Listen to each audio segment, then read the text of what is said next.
में आप लोग जैसे जीव जगत है, इसी जीव जगत में आपने पौधे देखे हैं और जंतु देखे हैं। आज हम पौधों पर चर्चा करेंगे और पौधे के भाग के बारे में जानेंगे। जैसा कि आप मेरे हाथ में भी देख रहे हैं कि एक पौधे की डाली है, ये गुड़हल का पौधा, उसकी डाली है। और पौधे के भाग क्या क्या होते हैं? जैसे पौधे के भाग है जड़, तना, पत्ती, फल, फूल, ये होते हैं। पौधे का सबसे सुंदर और आकर्षक भाग क्या होता है? फूल होता है या पुष्प होता है ना। उसी को देख करके हम आकर्षित होते हैं। अब हम देखेंगे कि पुष्प यदि आकर्षित भाग है तो इस पुष्प के भी बहुत सारे भाग हैं, ठीक है। पुष्प के भाग क्या क्या होते हैं?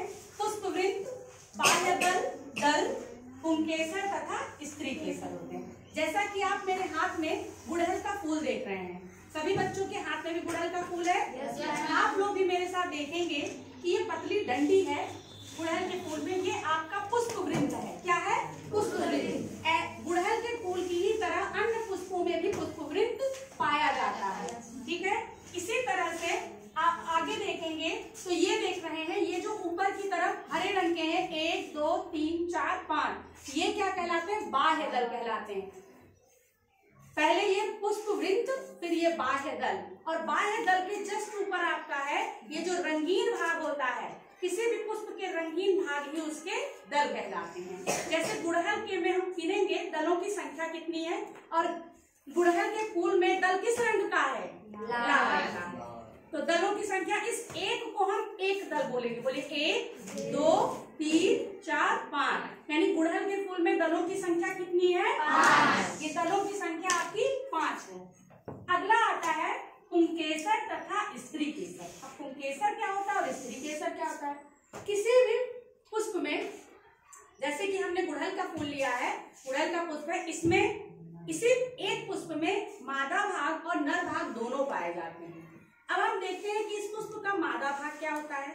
आप सभी यहाँ पर देख रहे हैं, ये पुष्प में एक बड़ी सी नली स्वरूप संरचना है, ध्यान देंगे। और यहाँ पर ये जो फूला हुआ भाग है नली का, ये आपका मादा भाग यहाँ से शुरू होता है इस पुष्प का, जिसमें ये अंडाशय है। मादा भाग में पहला क्या भाग आएगा? अंडाशय। ऊपर ये नली वाला जो भाग है क्या कहलाएगा? वर्तिका। ये नली वाला भाग क्या कहलाएगा? वर्तिका। और ये सबसे ऊपर का जो भाग है वर्तिकाग्र।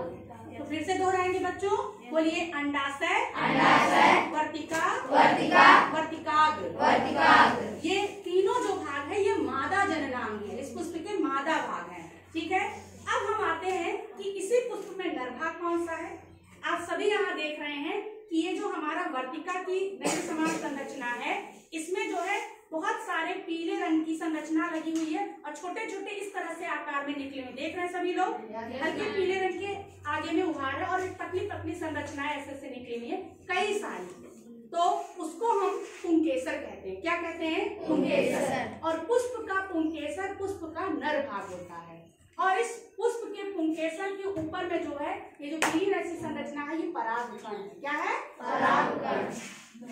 तो आप लोगों ने पुष्प के नर भाग जान लिए। पुष्प के नर भाग में पुंकेसर एवं परागकण होता है, ठीक है।